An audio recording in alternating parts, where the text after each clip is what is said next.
నమస్తే పొలిటికల్ వాయిస్కు స్వాగతం. ఇటీవల వరుసగా వారం 10 రోజులుగా అనేకమైనటువంటి కాలేజీలు లేదంటే ఉద్యోగాల్లో పిల్లలు లేదంటే ఉద్యోగార్థులు చనిపోవడం, ఆత్మహత్య చేసుకోవడం చూస్తున్నాం. ఇట్లాంటి అంశాలతో పాటు సమాజంలో జరుగుతున్న వేరే అంశాలపై చర్చించేందుకు మనతో పాటు ఆర్ఈసీ లాంటి ప్రతిష్టాత్మక, ఇప్పుడు ఎన్ఐటి వరంగల్ లాంటి ప్రతిష్టాత్మకమైనటువంటి సంస్థలో ఇంజనీరింగ్ పాస్ అయ్యి ఒక ప్రభుత్వ ఉద్యోగస్తుడిగా రిటైర్ అయినటువంటి అనిల్ కుమార్ గారు మనతో ఉన్నారు. ఈ అంశాలపై మాట్లాడేటువంటి ప్రయత్నం చేద్దాం. అనిల్ గారు నమస్తే అండి.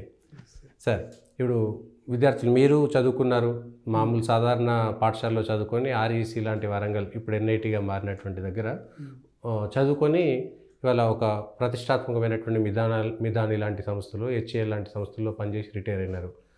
అప్పటి చదువులకు ఇప్పుడు ఉన్నటువంటి దానికి ఎందుకు ఒత్తిడికి గురవుతున్నారు పిల్లలు, లేదంటే ఉద్యోగాల్లో ఎందుకు ఒత్తిడికి గురవుతున్నారు? ఈ అంశాలపై ఒకసారి ఏం చెప్పగలుగుతారు? చదువు అనే విషయంకి వస్తే ఏంటండి, మొట్టమొదటి ఒత్తిడి అనేది చదువులో ఏంటి, చెప్పే టీచర్ సరిగ్గా చెప్తే కనుక మనకన్నీ సరిగ్గా అర్థమవుతాయి. చెప్పే టీచర్ సరిగ్గా చెప్పకపోతే మనకేది అర్థం కాదు. సో పిల్లలు చదువు వాళ్ళకి అర్థం కావట్లేదంటే అది టీచర్లో ప్రాబ్లం, పిల్లల్లో ప్రాబ్లం కాదు. ఎందుకంటే పిల్లలకి చెప్పే విధంగా చెప్తే వాళ్ళకి అన్నీ అర్థమవుతాయి. ఆ చెప్పే విధంగా వాళ్ళకి టీచర్ ట్రైనింగ్ సరిగ్గా ఇవ్వలేదండి. ఆర్ఈసీ వరంగల్లో చదువుకున్నా, లేకపోతే మనకి అమెరికాలో మెసాచ్యూసెట్స్ ఇన్స్టిట్యూట్ ఆఫ్ టెక్నాలజీ ఎక్కడ చదువుకున్నా కూడా వాళ్ళకి అర్థమయ్యేది చెప్తే వాళ్ళని చదువుకుంటారండి. వాళ్ళకి అర్థమయ్యేటట్టు చెప్పాలి. అర్థమయ్యేది చెప్తే కనుక ఎక్కడైనా చదువుకుంటారు. వాళ్ళకి అర్థమయ్యేది చెప్పకపోవడం వలన ప్రజలకి విద్యార్థులు ఈరోజుగా ఆత్మహత్య చేసుకుంటారు. వాళ్ళకి అర్థమయ్యేది చెప్తే అన్నీ చేసుకుంటారు. దానికి ఏంటంటే వీళ్ళు కొంచెం వాళ్ళకి అర్థమయ్యేటట్టుగా సైకలాజికల్గా పర్సీవ్ అయ్యేటట్టుగా చెప్పాలి. అది చెప్పగలిగితే వాళ్ళు అర్థం చేసుకుంటారు. ఫర్ ఎగ్జాంపుల్ నా ఎక్స్పీరియన్స్ చెప్తాను. నా చిన్నతనంలో ఇంటర్మీడియట్ చదువుతుండగా నేను ల్యాబ్ ఎగ్జామ్కి వెళ్తున్నాం, ఫిజిక్స్ ల్యాబ్కి ఎగ్జామ్కి వెళ్తున్నాం. ఇంటర్మీడియట్లో వెళ్తున్నప్పుడు అప్పుడు ఏంటంటే నా మిత్రుడు వచ్చాడు, హైదరాబాద్ నుండి వచ్చి, వాళ్ళ ఫాదర్ రైల్వేలో పనిచేశాడు. అతను ఏంటంటే ఏలూరులో వచ్చాడు. వచ్చి ల్యాబ్ ఎగ్జామ్కి వెళ్తున్నాం, అది వెళ్ళన్నాడు. నన్ను అడిగాడు, Anil series connection parallel connection తేడా ఏంటన్నాడు. సిరీస్ కనెక్షన్లో plus minus plus minus plus minus, parallel connection all ప్లస్లో ఆల్ మైనస్లో వస్తాయని చెప్పాను. నాకు అర్థం కావట్లేదు అన్నాడు. ఇంకో 5 నిమిషాల్లో ఎగ్జామ్ ఉంది. అతనికి సైకలాజికల్గా పర్సీవ్ చేయాలంటే నేను ఏం చేశానంటే, అతనికి అర్థమయ్యేది చెప్పడం కోసం, మనసు పట్టేది చేయడం కోసం, నువ్వు బ్యాటరీ లైట్లో బ్యాటరీలు ఎలా పెడతా ఉన్నా, ఓదాని ఒకటి పెడతా ఉన్నాను. ఓదాని ఒకటి పెడితే అది సిరీస్ కనెక్షన్. ఇక్కడ ప్లస్ మైనస్ కదా. రెండోది నీకు ప్యారల్ కనెక్షన్. నువ్వు ఇంకేం పెట్టకుండా అతనికి మైండ్లో క్లిక్ అయింది. చాలా చక్కగా చేసాడు అతను. అంటే మీరు అతనికి అర్థమయ్యేది చెప్పగలిగితే కనుక అన్నీ అర్థమవుతాయి. అర్థమయ్యేది చెప్పకుండా నువ్వు ఏదో తిరిగి చెప్తే అతనికి అర్థమవుతుంది. అంతే కదండి. ఇప్పుడు నేను ఇంజనీరింగ్ మెటలర్జీ చదివాను. నేను మెటలర్జీ చదివినప్పుడు నా మెటలర్జీలో ఫేజ్లు, మ్యాట్రిక్స్లు ఇవన్నీ చెప్తారు. ఇవన్నీ చెప్తే అసలు మెటలర్జీ సబ్జెక్ట్ అనేది చాలా విసుగొచ్చే సబ్జెక్ట్, చాలా విసుగొచ్చే సబ్జెక్ట్. అయితే మీకు వాళ్ళు చెప్తే అర్థం కాదు, ఏం అర్థం కాదు. కానీ నువ్వు ఏంటంటే దాన్ని మానసికంగా నీకు దగ్గర రావాలి. నా దగ్గరకు వస్తే నేను ఎలా అర్థం చేసుకున్నానంటే, మ్యాట్రిక్స్ అంటే ఏంటి, ఫేజ్ ఏంటి, రెండు కాంప్లికేటెడ్. నన్ను ఉద్యోగం చేసుకుని మా బాస్ అడిగాడు, ఇది అనిల్ కుమార్ గారు, మా బాస్ అడిగాడు, అనిల్ కుమార్ గారు ఫేజ్ మ్యాట్రిక్స్ ఏమంటారు, ఇవేంటి అర్థం కాదు అంటే, నేను చెప్పాను, సార్ మీకు అర్థమయ్యేది చెప్తాను. దానికి మొదటి ఉదాహరణ, మీరు ఒక హల్వా చేశానుకోండి, హల్వా అనేది ఫేజ్, అందులో జీడిపప్పు ఒక మ్యాట్రిక్స్, కిస్మిస్ అనేది ఒక మ్యాట్రిక్స్. అంతే, ఎందుకంటే ఉంది మీకు వాడు పెద్ద పెద్ద పదాలని చెప్తాడు. ఫేజ్ అంటే ఏంటి, physically distinct, mechanically separable, chemically homogeneous అనేది పెద్ద చెప్తాడు. మీకు అంత చెప్పగల. జీడిపప్పు అనేది ఒక టైపు, కిస్మిస్ ఒక టైపు, అంతే. అవి ఫేజ్లు, ఇది మ్యాట్రిక్స్. మ్యాట్రిక్స్ అంటే ఇది హల్వా, అయిపోయింది మీకు నీకు మెటలర్జీ. అలాగే పౌడర్ మెటలర్జీ అంటారు. పౌడర్ మెటలర్జీ అంటే ఏంటి, 2 materials which are not soluble in melting stage, they will be in powder metallurgy technique అన్నారు. అది చెప్తే ఎంతమందికి అర్థమవుతుంది? దాన్ని నేను చెప్పింది అంటే, రవ్వ లడ్డు తయారు చేయాలి. రవ్వ కరగదు, పంచదార, అందుకని పంచదారను కొంచెం కరిగించి అందులో రవ్వ, కిస్మిస్లు, జీడిపప్పు అన్నీ కలిపి చేస్తారు. అదే పౌడర్ మెటలర్జీ. అంతే, వాడికి మళ్ళీ చెప్పాల్సిన అవసరం లేదు. నేను గ్యాస్ టర్బైన్ రీసెర్చ్ ఎస్టాబ్లిష్మెంట్ జీటీఏర్ అని దాంట్లో పనిచేసాను. మా బాస్ ఉండేవాడు, ఏషియన్ డైరెక్టర్ జనరల్. జీటీఏరియాలో ప్రాబ్లం ఏంటంటే, నేను వాళ్ళకు చిన్నగా చెప్పాను, అందులో ఏంటంటే అండి ఎల్పిసిఆర్ ఉంటుంది, హెచ్పిసిఆర్ ఉంటుంది.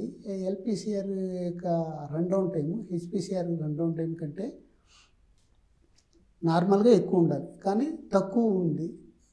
అది ప్రాబ్లం. అదేంటి, మనకి 3 రకాల యూనిట్స్లో ప్రాబ్లం ఉంది.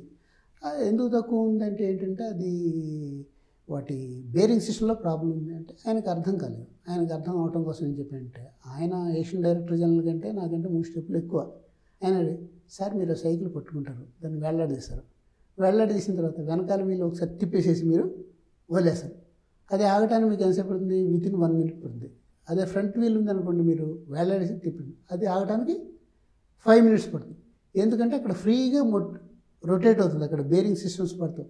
ఇక్కడ ఏంటంటే బేరింగ్ సిస్టమ్తో పాటు దానికి చైన్ అవన్నీ ఉంటాయి కదా, అందువల్ల తొందరగా అయిపోతుంది. అంటే మీకు యాక్చువల్గా ఇది ముందు ఆగాలి, అది వెనకాల ఆగాలి. కానీ అక్కడ మనకు కొన్ని ఇంజిన్స్లో ప్రాబ్లం ఏంటంటే అది ముందు అవుతుంది, వెనకాల అవుతుంది. అంటే బేరింగ్ సిస్టమ్స్లో కొంచెం ప్రాబ్లం ఉందండి, వాళ్ళు వెనకాల పడుతున్నాం, వాళ్ళు కరెక్ట్ చేస్తున్నారని చెప్పాను. అంటే ప్రతి వాడికి అర్థమయ్యేది చెప్పాలి. అలాగే నేను జాబ్ చేసాము, నా దగ్గరికి నా కింద పనిచేసే అతను వచ్చాడు. రోజు నన్ను అడుగుతున్నాడు. అంటే ఎలా అడుగుతుండే అంటే, సార్ నాకు హిందీ డిపార్ట్మెంట్ తగినంత వర్క్ లేదు, తగినంత వర్క్ లేదు. వర్క్ లేదంటే నేను వర్క్ ఇస్తాను, బట్ నువ్వు చేయలేదు. ఇప్పుడు హిందీ వర్క్ అంటే ఏంటి? మేము సింపుల్గా ఆఫీసులు లెటర్స్ కొనుక్కునేవి చేస్తాం. నిజంగా హిందీ వర్క్ని ఇవ్వడం మొదలు పెడితే హెలికాప్టర్ డివిజన్లో ఒక 4 బీరువాల టెక్నాలజీ ఉంది, అదంతా చేయడం మొదలు పెడితే మన లైఫ్ టైం కాదు. కనుక నీకు వర్క్ కావాలంటే ఇస్తాను, కానీ ఆ తర్వాత ఎందుకు ఇంత వర్క్ ఇచ్చావని అడగకూడదు. నువ్వు వర్క్ స్మార్ట్గా చేయాలి, నీకు ఇచ్చిన పని చేయాలి, హ్యాపీగా ఉంటానా అతను హ్యాపీగా ఉంటాడు. అంటే మనం లైఫ్లో ప్రతి ఒక్కదాన్ని కూడా మనం సైకలాజికల్గా పర్సీవ్ చేసుకుంటేనే మనకు అర్థం అవుతుంది. సైకలాజికల్గా పర్సీవ్ చేసుకోలేనప్పుడు మనకు అర్థం కాదు. అక్కడ లేకపోతే ఏంటంటే ఉన్నట్టుగా చెప్తే అర్థం కాదు. అందుకనే మనం ఎప్పుడు ఇష్టపడి చదవాలి తప్ప కష్టపడి చదవాలి. ఆ విధంగా మనకి ఇప్పుడు ఈరోజు విద్యార్థులు ఇంతమంది ఎందుకు ఆత్మహత్య చేసుకుంటారంటే, అది చెప్పే టీచర్కి వాడు ఏం చెప్తున్నాడో అర్థం కాదు, ఈ చదివేవాడికి కూడా అర్థం కాదు. వాడేదో చెప్తాడు, వీడేదో అర్థం అవుతాడు. వాడికి ఏంటంటే అక్కడ మీకు ఆప్టికల్ ఉంటుంది, ఆబ్జెక్టివ్ టైప్లో వాడికి 100కి 99 మార్కులు వచ్చినాడు గొప్ప, 100కి 50 మార్కులు వచ్చినాడు తక్కువ అంటారు. వాడికి ఏంటి ఫోటోగ్రఫీ మెమరీ ఉంటుంది బై ఛాన్స్, కొంతమందికి మెమరీ తక్కువ ఉంటుంది, వాడు తొందరగా చేయలేడు. అంత మాత్రాన వాడు గొప్ప వీడు కాదు. ఫోటోగ్రఫీ మెమరీ ఉన్నవాడు కంటే మీకు ఫోటోలు తీసే కెమెరాకి ఇంకెక్కువ ఉంటుంది. అది is not an issue. Computer మనకంటే ఫాస్ట్గా చేసింది, అది కాదు. మనకి దేవుడు ఆలోచించి తెలివితేటలు ఇచ్చాడు. ఆలోచించి తెలివితేటలు ఇస్తే మనం ఏ science technology overnight develop కాదు. మెరిటోరియస్ ఉన్నవాడు డెవలప్ చేస్తాడని లేదు, దానికి కొంత టైం పడుతుంది. ఏదైనా టెక్నాలజీ డెవలప్ చేయాలంటే కనీసం 6 months 8 months 10 months అలా పడుతుంది. అది పనిచేసి నువ్వు అందులో కంటిన్యూస్గా పనిచేస్తుంటే నీకు తెలివితేటలు పెరుగుతుంది తప్ప నీకు అకాడమిక్ ఇంట్రెస్ట్లో తెలివితేటలు పెరగడం లేదు. మనకి సబ్జెక్ట్ కరెక్ట్గా చెప్తే వాడు చందమామ కథలు అంత ఈజీగా వస్తుంది. ఒక మహేష్ బాబు పోకిరి సినిమా అంత ఈజీగా అర్థమవుతుంది వాడికి. అమితాబ్ బచ్చన్ సినిమాలో డాన్ సినిమా అర్థమైంత ఈజీగా అర్థమవుతుంది వాడికి. సరిగ్గా చెప్పే విధంగా చెప్తే వాడికి. అది చెప్పడంలో టీచర్లో ప్రాబ్లం, విద్యార్థిలో ప్రాబ్లం లేదు. 5 ఏళ్ల పిల్లవాడు కూడా పోకిరి సినిమాలో డైలాగ్ చెప్తాడు కదా, ఎవడైతే కొడితే మైండ్ తిరిగి బ్లాంక్ అవుతుందో అని చెప్పి. అంటే వాడికి అంత ఇంట్రెస్టింగ్ ఉంటే సినిమా తీశారు. నువ్వు కూడా పాఠం అంత ఇంట్రెస్టింగ్గా చెప్పాను, విద్యార్థికి అర్థం. ఎందుకు అది ప్రాబ్లం అంటే ఏంటి? విద్యార్థులు ఇక్కడ ఆత్మహత్య చేసుకోవాల్సిన అవసరం లేదు. ఆ ప్రాబ్లం ఎవరుందంటే చెప్పే టీచర్లో ప్రాబ్లం. అది చెప్పే టీచర్కి మనం సరిగ్గా ట్రైనింగ్ ఇస్తే కనుక, పాఠ్యాలు మనకు అర్థమయ్యేటట్టు రాస్తే కనుక అందరూ హ్యాపీగా చదువుతారు. అది చందమామ కథ ఈజీగా ఉండాలి పాఠం అనేది. కష్టంగా ఉండదు, టఫ్గా ఉండదు. టఫ్గా ఉంటే మనం ఏం చేయలేము. ఇది విద్యార్థుల ప్రాబ్లం సొల్యూషను. దానికి ప్రభుత్వాలు టెక్నికల్ ఎక్స్పర్ట్స్ని తీసుకుని చేస్తే వాళ్ళు చేస్తారంటే ఈజీగా చేస్తారు, అది పెద్ద కష్టమే కాదు. దానికోసం చేయాల్సిన అవసరం లేదు. రెండోది, ఈ కులాల ఫీలింగ్ కూడా ఇదే సమాజం, ఇదే నేను చెప్తున్నాను. ఇప్పుడు ఏ కులం వాడికైనా, ఎవరికైనా, ఏ మతం వాడికైనా ఓ సినిమా చూస్తే ఒక విధంగా అర్థమవుతుంది, ఓ చందమామ కథ అయితే అదే అర్థమవుతుందండి, ఒక క్రికెట్ మ్యాచ్ చూస్తే ఏ విధంగా అర్థమవుతుంది. దానికి సంబంధం లేదు, ఎందుకంటే ఆ విధంగా వాళ్ళు డిజైన్ చేసి చెప్తారు.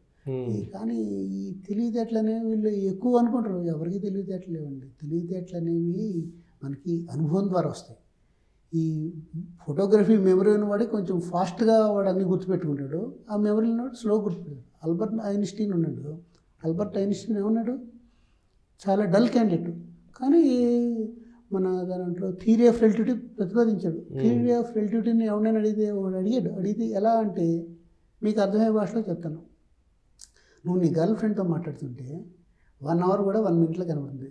అదే ఒక నిప్పులో కాలు పెడితే 1 minute కూడా 1 యుగం కింద కనబడుతుంది. అంటే ఇక్కడ థియరీ ఆఫ్ రిలేటివిటీ చెప్పేది ఏంటంటే, నీకు సిచ్యువేషన్ బట్టి నీకు మారుతుంది అనమాట. కనుక నీకు అర్థమయ్యేటట్టు హ్యాపీగా చెప్తే నీకు అర్థం కాదు. పుస్తకం చదవాల్సిన అవసరం లేదు. ఈ హోంవర్క్లు ఇవంతా చెత్త. అది నా అభిప్రాయం. మీరు చెప్పారు కనుక విద్యార్థులకి అర్థమయ్యేటట్టు పాఠ్యాలు రాయగలిగితే కనుక అసలు టీచర్ అక్కర్లేదు, క్లాస్ బుక్ వెళ్ళక్కర్లేదు, ఇంట్లో కూర్చొని చదువుకోవచ్చు అర్థమయ్యేట్ చేస్తే కనుక. వాడికి ఏంటంటే ప్రాక్టికల్గా ట్రైనింగ్కి ఏ వర్క్షాప్లో నేర్చుకుంటే మొత్తం అందరికీ వస్తాయండి. కష్టమేం కదా. నేను చెప్తున్నా కదా, నేను ఛాలెంజ్ చేసి చెప్తున్నా, మీరు ఏ ఇంజనీరింగ్లో అయినా కూడా 4 సెమిస్టర్లు కలిపి 30 సబ్జెక్టులు కంటుండే 30 సబ్జెక్టులు కూడా మీరు సింపుల్ లాంగ్వేజ్లో రాస్తే కనుక వితిన్ 3 monthsలో నేర్చుకుంటాడండి. తప్పేం లేదు. లా ఉంది, లాలో నాకు తెలిసిన వరకు 30 సబ్జెక్టులు ఉంటాయి. 30 సబ్జెక్టులు కూడా మీరు సింపుల్ లాంగ్వేజ్ నేర్పితే కనుక వితిన్ 1 monthలో అవుతాడు. నేను ఈరోజు ఒక ఎక్స్పర్ట్గా, టెక్నికల్ ఎక్స్పర్ట్గా నేను ఛాలెంజ్ చేసి చెప్తున్నా, మీరు ఎవరైనా 10th class పాస్ అయినా కుర్రాడ్డ, ఒక అమ్మాయి, ఆడది, మగ ఎవరైనా సరే వాళ్ళు టీచర్ అండి, వాళ్ళకి 1 month ట్రైనింగ్ ఇచ్చి నేను వరల్డ్ బ్యాంక్ ప్రెసిడెంట్గా కూడా చేయగలను. ఆ సిస్టమ్స్ అని నేను నేర్పుతాను నా దీంతో. వాళ్ళకి 1 month ట్రైనింగ్ ఇస్తే వాళ్ళు చేయగలరు. కనుక తెలివితేటలని దేవుడు అందరికీ సమానంగా ఇచ్చాడండి. అదేంటంటే మన ట్రైనింగ్లో కొంచెం పెరుగుతుంది తప్ప ఈ క్లాస్ పుస్తకాలు, ఈ టీచర్లు వీటి మనకి రాదండి. కనుక ప్రజలు ఎవడో నేను ఫెయిల్ అయిపోయాను, నాకు ఇది అర్థం కాలేదు దానికోసం నన్ను అడిగితే ఇవన్నీ ఎడ్యుకేషన్ సిస్టమ్ అంతా కూడా సరిగ్గా లేదు. సరిగ్గా ఉంటే కనుక అసలు అవసరం, టెక్స్ట్ బుక్స్ అవసరం లేదు, హ్యాపీగా చదువుకోవచ్చు. వాడు హ్యాపీగా వాడు క్లాస్కి వెళ్ళి ఏం చేయాలంటే హాయిగా ఆడుకోవాలి, స్పోర్ట్స్ పెట్టుకోవాలి. అంతేగాని ఇలా బట్టి వేయటం అదంతా అనవసరం ఉంటుంది. నేను నా లైఫ్లో ఈనాడు ఇంతవరకు చెప్తున్నాను కదా, నేను గవర్నమెంట్లో 33 years ఎక్స్పీరియన్స్ చేశాను, ప్రైవేట్లో 5 years ఎక్స్పీరియన్స్ చేశాను. ఏనాడు ఏది బట్టి పట్టలేదు, ఏది చేయలేదు. నేను ఒకటైతే చెప్తున్నాను ఫ్రాంక్గా, నేను ఎంత గవర్నమెంట్ ఎంప్లాయ్ అయినా 9 to 5 మటుకు ఎప్పుడు లేను. ఆఫీస్గా 5-10 నిమిషాలు లేట్ వెళ్తాను, కానీ ఈవినింగ్ నేను 9:30 దాకా కూడా ఆల్మోస్ట్ ఆల్ నా 33 years సర్వీస్లో, అంటే 28 years క్లాస్ 1 ఆఫీసర్ సర్వీస్లో నేను ఏనాడు కూడా నేను బిఫోర్ 9 రాలేదు ఇంటికి. 7:30, 8 అలా అవుతుంది. డిపార్ట్మెంట్లో నేను ఏనాడు అడగల. మాకు గవర్నమెంట్ ఎంప్లాయీస్లో వీక్లీ 5 days మీకు తెలుసు కదా. కానీ నేను ఏనాడు సాటర్డే ఇంట్లో ఉండే, సాటర్డే కూడా ఆఫీస్కి వెళ్తుండే, సండేలో టెస్టింగ్స్ ఉంటే సండే కూడా వెళ్తుండేవాడిని. నాకు టైం గురించి పట్టించుకున్నాను. నాకు ఎందుకంటే అండి, మనం గవర్నమెంట్ మనకి జాబ్ ఇచ్చింది న్యాయంగా చేయమంది, గవర్నమెంట్ ఇవ్వగలిగితే శాలరీస్ ఉంది, అది మనకి ఏనాడో అన్యాయం చేయాలి. మనం కూడా మన పని పర్ఫెక్ట్గా చేసి మనం ఉండాలి తప్ప ఉండకూడదు. నా జీవితంతో ఎలా గడిపాను మన వాళ్ళకు కూడా చెప్తున్నానండి, మన పిల్లలకు కూడా చెప్తున్నాను, మీరు ఎనీథింగ్ మీరు స్టడీ చేయండి. స్టడీ చేసిన తర్వాత మీరు డాక్టర్, ఇంజనీర్ ఏదైనా కూడా అందరికీ చేయొచ్చండి, అది పెద్ద కష్టం. ఎందుకంటే ఇప్పుడు చెప్పాను కదా, సింప్లిఫై చేస్తే కనుకండి any professional course it is as good as మన చందమామ కదండి. ఎనీ ప్రొఫెషనల్ కోర్స్ ఒక పిల్లగాడికి 3 గంటల సినిమా అర్థమవుతుంది, వాడికి గుర్తుంటుంది, పాటలు గుర్తుంటాయి, వాడికి డైలాగులు గుర్తుంటాయి, డాన్సులు గుర్తుంటాయి, కానీ చదువుకు వచ్చేసరికి సబ్జెక్ట్ గుర్తుండదు. ఎందుకంటే వాడికి అర్థమయ్యేటట్టు చెప్పట్లేదు మనం. ఓకే, సినిమా వాడికి అర్థమయ్యేట్టు తీస్తున్నారు, క్రికెట్ వాడికి అర్థమయ్యేటట్టు ఉంటుంది. అంతేకంటే కబడ్డీ అవన్నీ కూడా వాళ్ళకి అర్థమయ్యేటట్టు ఉంటుంది. మీకు అర్థమయ్యేట్టు చెప్పడానికి ఆ రెస్పాన్సిబిలిటీ నేను తీసుకుంటాను. ఒకవేళ కావాలంటే నేను తీసుకుంటాను. నేను ఒక్కడిని తీసుకుంటే నాకు టైం పడుతుంది, తీసుకుంటాం. కానీ అంటే ఎవరు దీని గురించి ఆత్మహత్య చేసుకోవాల్సిన లేదు, మీకు ఏదీ లేదు. మీరు ఒకవేళ పాస్ అయిన తర్వాత, ఇంజనీర్ అయిన తర్వాత, పాస్ అయిన తర్వాత మీకు ఇక్కడే ఉండాలి లేదు, మీకు కావాలంటే వేరే కంట్రీ వెళ్ళి మీరు జాబ్ చేస్తారనుకోండి. జాబ్ చేస్తారంటే ఏ కంట్రీలో జాబ్ చేయాలంటే మీకు ఆ కంట్రీ లాంగ్వేజ్ రావాలంటే దానికి కూడా ఒక టెక్నిక్ ఉంది. ఏదైనా భాషలో ఒక 200 పదాలు కనుక మీరు నేర్చుకుంటే కనుక మీరు అందులో పర్ఫెక్ట్ అయిపోతారు. మీరు day to day work complete చేసేదాన్ని, అదేం ప్రాబ్లం ఉండదు. కనుక మీరు వరల్డ్లో ఎక్కడైనా చేయొచ్చు మీరు ఉద్యోగం వస్తే. ఇప్పుడు మనకంటే ఒక 200 పదాలు వస్తే ఆ భాష వచ్చినట్టే, అంతే నేచురల్, అంతే. మన మార్వాడి సోదరులు ఏం చేస్తారండి, వాళ్ళు ఎక్కడ నుండి వస్తారు, మన హైదరాబాద్ వస్తారు, విజయవాడ వస్తారు. వాళ్ళు ఒక 200 పదాలు నేర్చుకుంటారు, వారం రోజుల్లో వాళ్ళు దరిద్రతో మనం తెలుగు మాట్లాడేస్తారు. తెలుసు కదా, అంతే 200 పదాలు చాలంతే మీకు. కనుక రోజువారీ కార్యకలాపాలకు సరిపోతుంది. రోజువారీ మీకు అంటే మరి కవితలు రాయడానికి అవసరం లేదు. అంటే మీరు డే టు డే వర్క్ చేసేసి డే టు డే లైఫ్కి 200 పదాలు గుర్తుంటే సరిపోతుంది. నేర్చుకుంటే చాలు, అది ఒకసారి నేర్చుకుంటే వచ్చేసిందండి. ఓకే, అంతే కదండి, అంతే అయిపోయింది. దాని తర్వాత వాడు అయిపోతాడు. ఇది మన లైఫ్లో కష్టం ఏంటండి. కానీ ఇంకొంచెం చెప్తానండి, మన ప్రభుత్వాల తరఫున కూడా ప్రజల మీద కొంత రెస్పాన్సిబిలిటీ ఉంది. అది నేను పొలిటికల్గా మాట్లాడుకుని నేను చెప్తున్నాను. ప్రతి మనిషికి ఒక టెన్షన్ ఉంటుంది, రేపు ఎలా గడుస్తుంది, ఆ టెన్షన్ లేకుండా ప్రజలు చేయాలంటే పొలిటికల్ పార్టీస్ని కూడా ప్రజలందరికీ వాళ్ళ పార్టీ తరఫున ఏదో చిన్న చేతికి ఉద్యోగం ఇస్తే కనుక వాళ్ళు హ్యాపీగా పనిచేస్తారు. వాళ్ళు పనిచేయడం మూలంగా వాళ్ళు సోమరులుగా ఎవరు ఉండరు. ఇప్పుడు మామూలుగా పనిచేయాలంటే వాడికి నామోషి ఉంటుంది, కానీ పార్టీ తరఫున సేవ చేస్తున్నాడంటే వాడు నామోషి ఉండదు. వాడు హ్యాపీగా పనిచేయాలి, పార్టీకి సేవ చేస్తున్నాడు అనుకుంటాడు, ఆటోమేటిక్గా దేశానికి సేవ చేస్తారు. ప్రతి వాళ్ళకి ఉద్యోగం వచ్చింది. అలాగే ఈ పట్టణాల్లో ముఖ్యంగా హైదరాబాదు, మన బొంబాయి, ఢిల్లీ ఇటువంటి పట్టణాల్లో ఇళ్ళు అనేవి చాలా కొరత ఉన్నాయి. ఈ ఇళ్ళ కోసం వీళ్ళు మొత్తం డబ్బులంతా వీళ్ళు జీవితంతో కష్టం. కానీ ప్రభుత్వం తెలుసుకుంటే వాళ్ళకి రీజనబుల్ అకామిడేషన్ ఇవ్వచ్చు, అంత కష్టం కాదు. ఒక్కసారి మనం వాళ్ళకి రీజనబుల్ అకామిడేషన్ ఇచ్చారంటే ప్రభుత్వం తరఫున, అలాగే వాళ్ళకి పార్టీల తరఫున వాళ్ళకి ఒక ఎంప్లాయ్మెంట్ కల్పించారంటే వాళ్ళ లైఫ్ హ్యాపీగా ఉంటుంది. పిల్లల చదువు కోసం కనుక సింప్లిఫైడ్ ఎడ్యుకేషన్ పెట్టామనుకోండి, ఎవరికి కూడా అసలు రూపాయి కూడా కట్టవలసిన అసలు ఎడ్యుకేషన్, అవునా కదండి. అసలు క్యాష్ ఫీలింగ్ అనే ఉంటుంది. ఇప్పుడు గవర్నమెంట్ రిక్రూట్మెంట్లో కూడా కొంచెం కొన్ని స్పెషల్ టెక్నిక్స్ ఉన్నాయి, అవి చేసి అంటే కొంచెం చెప్తాను, ఇన్ బ్రీఫ్ చెప్తున్నా. 50 to 70% మార్కులు వచ్చిన వాడికి కొంత కోటా ఇవ్వాలి, 70 to 90% వచ్చినా కొంత కోట, 90 to 100% వచ్చినా కొంత కోట ఇవ్వాలి. ఇలా ఇచ్చారనుకోండి మీ జాబుల్లో, అప్పుడు ఏంటంటే రైల్లో ఫస్ట్ క్లాస్ వెళ్ళేవాడు ఫస్ట్ క్లాస్ వెళ్తాడు, సెకండ్ క్లాస్ వెళ్ళాడు సెకండ్ క్లాస్ వెళ్తాడు, థర్డ్ ఏసీలో వెళ్ళాడు థర్డ్. ఎవరికి తగ్గ వాడికి ఉంటుంది, ఎవరికి తగ్గ కష్టం ఉంటుంది. ఎవరికి కూడా సిస్టమ్ నాకు అన్యాయం చేసిందనే ఫీలింగ్ ఉండదు. ఓకే, నేను చెప్పినట్టు ఫాలో అవుతే మీకు ఇంకా చెప్పండి ఫ్రాంక్గా. ఇప్పుడు ఫార్వర్డ్ క్యాస్ట్ వాళ్ళందరూ రిజర్వేషన్ వద్దంటారు. ఇప్పుడు ఏమంటారు తెలుసా అండి, ఇలా చేస్తే రిజర్వేషన్ కావాలంటారు వాళ్ళు. ఇప్పుడు ఎవరైతే రిజర్వేషన్ తీసుకున్నారో వాళ్ళు వాళ్ళకేంటంటే అందరికీ ఒకటే తెలివితేటలు వచ్చేప్పుడు రిజర్వేషన్ తీసేని వాళ్ళు అంటారు. అంటే ఏంటి, ఉల్టా అవుతుందనమాట. కనుక ఏంటంటే మనం ప్రజలకి వాళ్ళని లెవెల్ పెంచాలి, ఎడ్యుకేషన్ లెవెల్ పెంచాలి, వాళ్ళ జీవనస్థాయి పెంచితే కనుక ఎవరిబడి విల్ బి హ్యాపీ అండి. ఈ సింపుల్ పని ఎవరు చేయట్లేదు. మన ఇండియాలో అనుకున్నాం, ఈవెన్ యూకేలో కానీ అమెరికాలో కానీ ఎవరు చేయరండి. ఏంటంటే అక్కడ కూడా ఈ తేడాలు ఉన్నాయండి. మనకి మన ఇండియా నుండి ఇంజనీర్స్ అందరూ అక్కడ చీప్గా ఎందుకు పనిచేస్తున్నారు, అక్కడ ఇంజనీర్స్ తగినంత సంఖ్యలో లేరు. ఎక్కడైనా యూకేలో కానీ ఇక్కడ కానీ మీరు చూస్తే వాళ్ళకి తగినంత నెంబర్లో లేరు. అందుకని మన ఇండియన్ అడుగుతున్నాం. స్టెమ్ అంటారు కదా, సైన్స్ టెక్నాలజీ ఇంజనీరింగ్ మ్యాథమెటిక్స్, వచ్చిన వాళ్ళు తీసుకెళ్తున్నారు. ఏంటంటే అమెరికాలో యూకేలో అంటే ఈ విదేశాల్లో ఉండేటువంటి కీలకమైనటువంటి ఉద్యోగాలన్నీ భారతీయులు మన వాళ్ళు, ఎందుకంటే వీళ్ళు ఇంజనీరింగ్ చదువుతారు కనుక వీళ్ళు ఎక్కడికి వెళ్తారో చేస్తారు.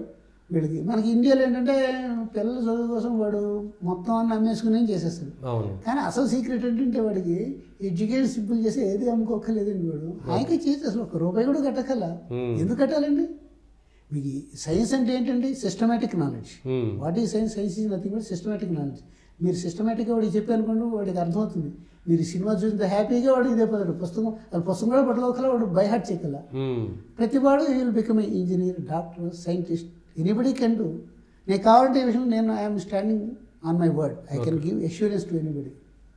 అయితే అది సిస్టమ్ డెవలప్ చేసుకోవాలి. మన ప్రజలు ఏంటంటే, నేను చెప్పేది ముఖ్యంగా విద్యార్థులకి, మీరు ఇవాళ ఏదో పరీక్షలో పోయిందో ఇదైందో లేకపోతే నాకు రాలేదో అనుకోదు. మీరు పరీక్ష పోయిందంటే తప్పు మీది కాదు, మీకు పాఠం అర్థమయ్యేది చెప్పలేని టెక్స్ట్ బుక్ ఇది.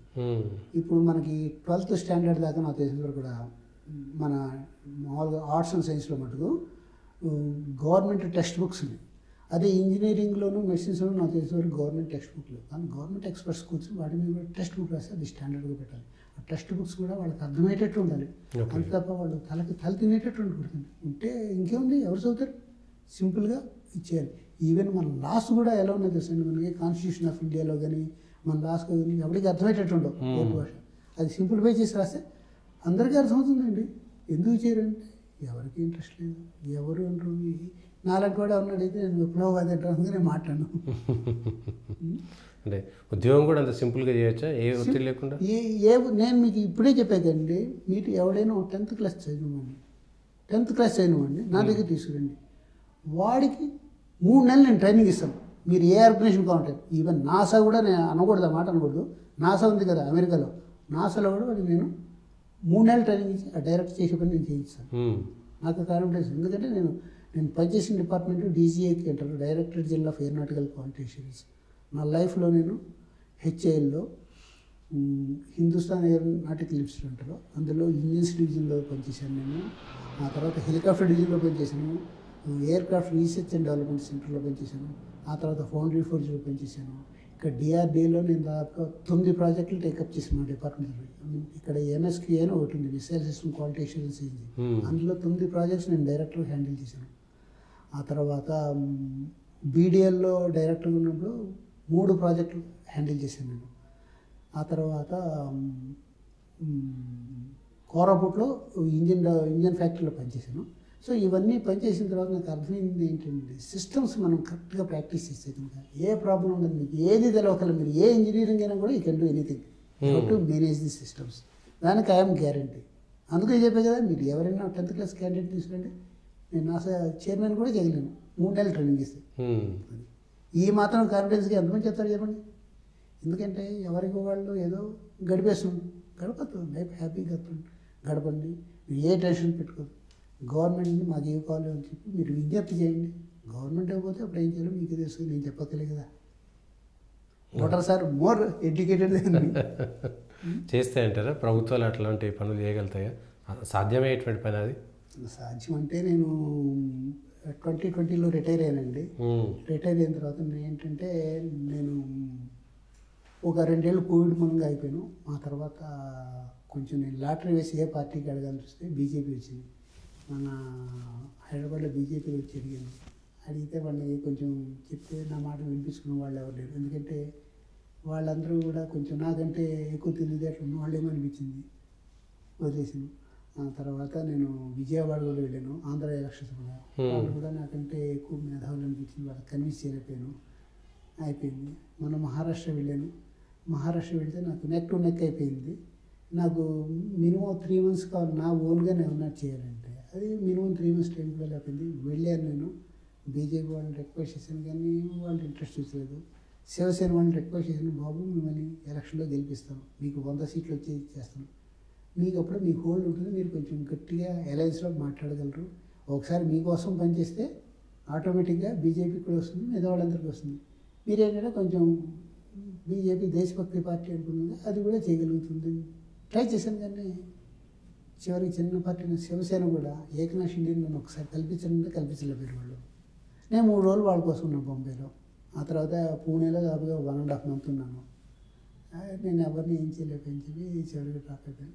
But I will try to continue my efforts what ever I can do for the country.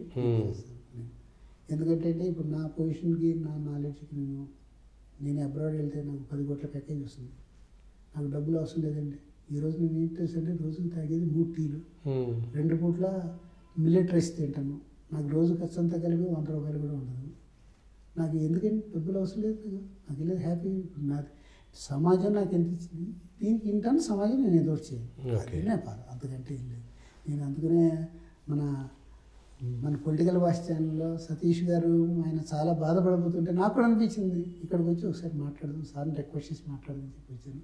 ఆయన నాకు ఈ ఛాన్స్ ఇచ్చారు.